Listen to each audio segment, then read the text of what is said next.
Fiquem agora com este excelente resumo da vida de Jonathan Edwards, um pregador congregacional, teólogo calvinista e missionário aos índios americanos.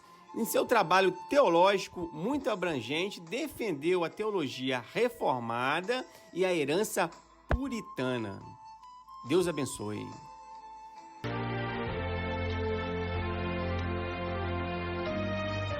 Jonathan Edwards, o grande avivalista, 1703-1758. Há 2 séculos, o mundo fala do famoso sermão Pecadores nas mãos de um Deus irado, e dos ouvintes que se agarravam aos bancos, pensando que iam cair no fogo eterno. Esse fato foi apenas um dos muitos que aconteceram nas reuniões em que o Espírito Santo desvendava os olhos dos presentes para contemplarem as glórias do céu e a realidade do castigo, que está bem perto dos que se encontram afastados de Deus. Jonathan Edwards, entre os homens, era o vulto maior nesse avivamento, intitulado, na ocasião, Grande Despertamento. Sua vida é um exemplo destacado de consagração ao Senhor para o desenvolvimento maior do intelecto e, sem qualquer interesse próprio, de deixar o Espírito Santo usar o mesmo intelecto como instrumento nas suas mãos. Amava a Deus não somente de coração e alma, mas também de todo o entendimento. Sua mente prodigiosa apoderava-se das verdades mais profundas. Contudo, sua alma era, de fato, um santuário do Espírito Santo. Sob aparente calma exterior, ardia nele o fogo divino, como um vulcão. Os crentes atuais devem a esse herói, graças à sua perseverança em orar e estudar sob a direção do Espírito, a volta às várias doutrinas e práticas da igreja primitiva. Grande foi o fruto da dedicação do lar em que Edwards nasceu e se criou. Seu pai foi o amado pastor de uma só igreja durante um período de 64 anos. Sua piedosa mãe era filha de um pregador que pastoreou uma igreja durante mais de 50 anos. Das 10 irmãs de Jonatas, 4 eram mais velhas do que ele e 6 mais novas. Muitas foram as orações que os pais ofereceram a Deus para que o único e amado filho fosse cheio do Espírito Santo e que se tornasse grande perante o Senhor. Não somente oravam assim, fervorosa e constantemente, mas mostravam-se igualmente zelosos em criá-lo para Deus. As orações, à volta da lareira, os estimularam a se esforçarem, e seus esforços redobrados os motivaram a orar mais fervorosamente. O ensino religioso e permanente resultou em Jonatas conhecer intimamente a Deus, quando ainda criança. Quando Jonatas tinha 7 ou 8 anos, houve um despertamento na igreja de seu pai, e o menino acostumou-se a orar sozinho, 5 vezes, todos os dias, e a chamar outros da sua idade para orarem com ele. Citamos aqui as suas palavras sobre esse assunto. A primeira experiência de que me lembro de sentir no íntimo a delícia de Deus e das coisas divinas foi ao ler as palavras de 1 Timóteo, capítulo 1, versículo 7. Ora, ao Rei dos séculos, imortal e invisível, ao único Deus, seja honra e glória para todo sempre. Amém. Sentia a presença de Deus até arder o coração e abrasar a alma de tal maneira que não sei descrevê-la. Gostava de passar o tempo olhando para a lua e, de dia, contemplar as nuvens e os céus. Passava muito tempo observando a glória de Deus, revelada na natureza, e cantando as minhas contemplações do Criador e Redentor. Antes, me sentia demasiado assombrado ao ver os relâmpagos e ouvir o troar do trovão. Porém, mais tarde, eu me regozijava ao ouvir a majestosa e terrível voz de Deus na trovoada.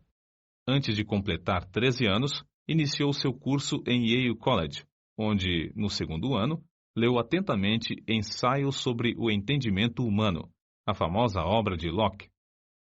Vê-se, nas suas próprias palavras acerca dessa obra, o grande desenvolvimento intelectual do moço. Achei mais gozo nisso do que o mais ávido avarento em ajuntar grandes quantidades de ouro e prata de tesouros recém-adquiridos. Edwards, antes de completar 17 anos, diplomou-se no Yale College, com as maiores honras. Sempre estudava com esmero, mas também conseguia tempo para meditar na Bíblia diariamente. Depois de diplomar-se, continuou seus estudos em Yale durante 2 anos e foi então separado para o ministério. Foi nessa altura que seu biógrafo escreveu acerca de seu costume de dedicar certos dias para jejuar, orar e examinar-se a si mesmo.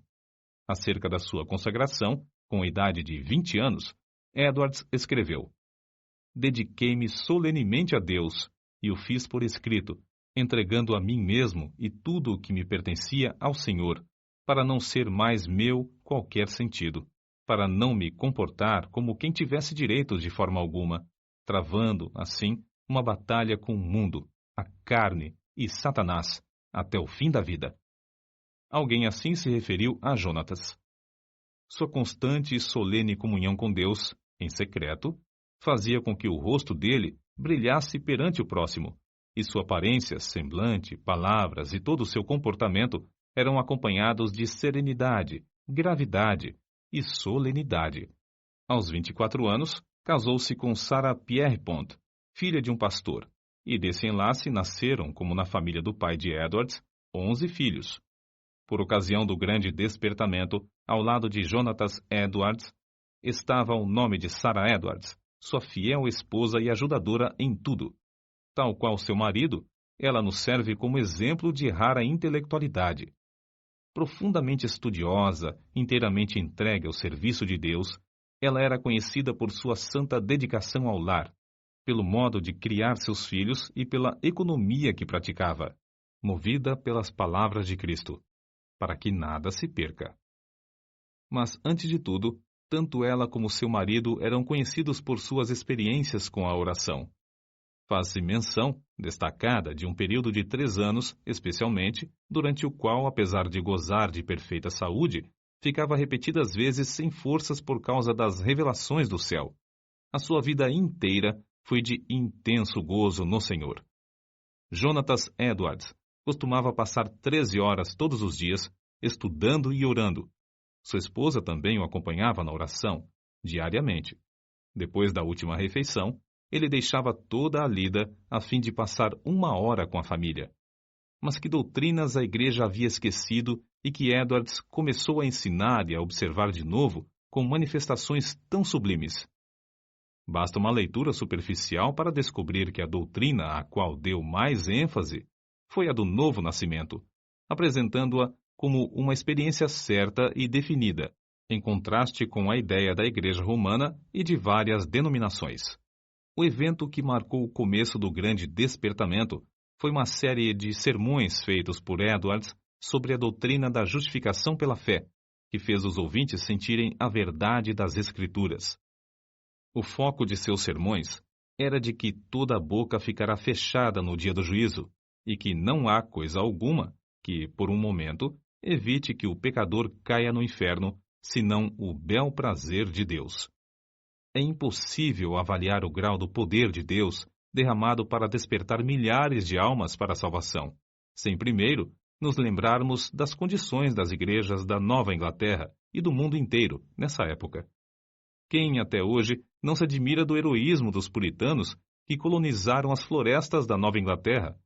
Passara, porém, essa glória e a igreja, indiferente e cheia de pecado, encontrava-se face ao maior desastre. Parecia que Deus não queria abençoar a obra dos puritanos, obra que existiu unicamente para a sua glória. Por isso, no mesmo grau em que havia coragem e ardor entre os pioneiros, houve entre os filhos perplexidade e confusão. Se não pudessem alcançar de novo a espiritualidade, só lhes restava esperar o juízo dos céus. O famoso sermão de Edwards, Pecadores nas mãos de um Deus irado, merece menção especial. O povo, ao entrar para o culto, mostrava um espírito leviano e mesmo de desrespeito diante dos 5 pregadores que estavam presentes. Jonatas Edwards foi escolhido para pregar. Era homem de 2 metros de altura, seu rosto tinha aspecto quase feminino e o corpo magro de jejuar e orar. Sem quaisquer gestos, encostado num braço sobre a tribuna, segurando o manuscrito na outra mão, falava com voz monótona. discursou sobre o texto de Deuteronômio, capítulo 32, versículo 35, ao tempo em que resvalar o seu pé. Depois de explicar a passagem, acrescentou que nada evitava, por um momento, que os pecadores caíssem no inferno, a não ser a própria vontade de Deus, que Deus estava mais encolerizado com alguns dos ouvintes do que com muitas pessoas que já estavam no inferno, que o pecado era como um fogo encerrado dentro do pecador e, com a permissão de Deus, pronto a transformar-se em fornalha de fogo e enxofre, e que somente a vontade do Deus indignado os guardava da morte instantânea. Prosseguiu então, aplicando o texto ao auditório. Aí está o inferno com a boca aberta. Não existe coisa alguma sobre a qual vós vos possais firmar e segurar. Entre vós e o inferno existe apenas a atmosfera. Há atualmente nuvens negras da ira de Deus pairando sobre vossas cabeças, predizendo tempestades espantosas com grandes trovões. Se não existisse a vontade soberana de Deus, que é a única coisa para evitar o ímpeto do vento até agora, seríeis destruídos e vos tornaríeis como a palha da eira. O Deus que vos segura na mão sobre o abismo do inferno, mais ou menos como o homem segura uma aranha ou outro inseto nojento sobre o fogo, durante um momento, para deixá-lo cair depois, está sendo provocado em extremo. Não há que admirar se alguns de vós com saúde e calmamente sentados aí nos bancos, passarem para lá antes de amanhã. O resultado do sermão foi como se Deus arrancasse um véu dos olhos da multidão para contemplar a realidade e o horror da posição em que estavam. Nessa altura, o sermão foi interrompido pelos gemidos dos homens e os gritos das mulheres. Quase todos ficaram de pé ou caídos no chão.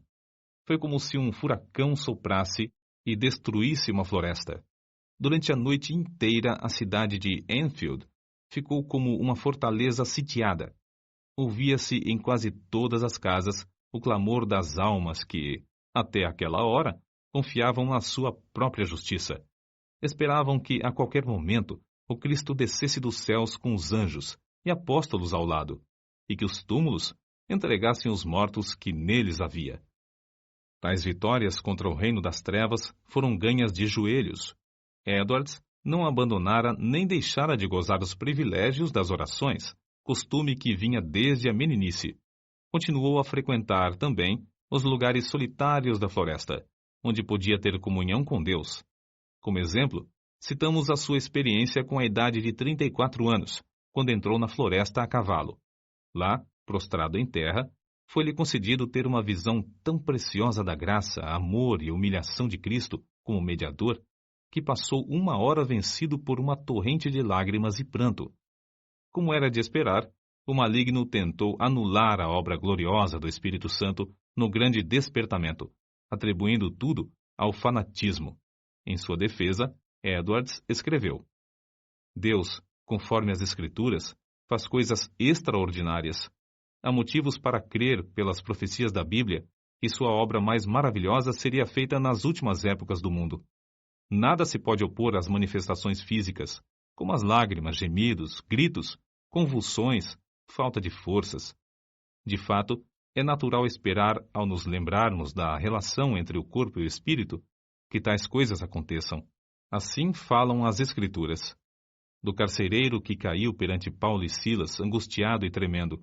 Do salmista, que exclamou sob a convicção do pecado: envelheceram os meus ossos pelo meu bramido durante o dia todo.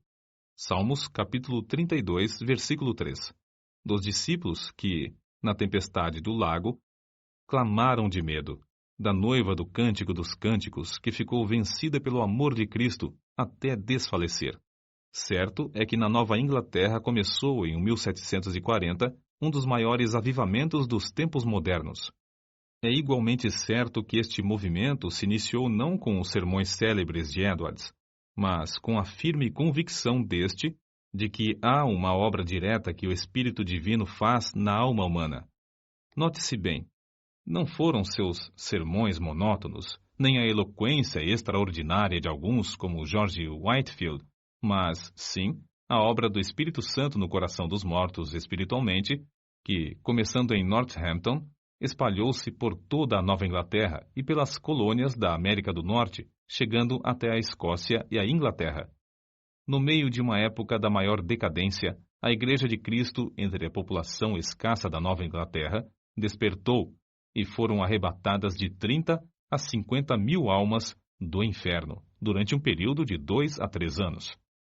No meio das suas lutas, sem ninguém esperar, a vida de Jonatas Edwards foi tirada da terra.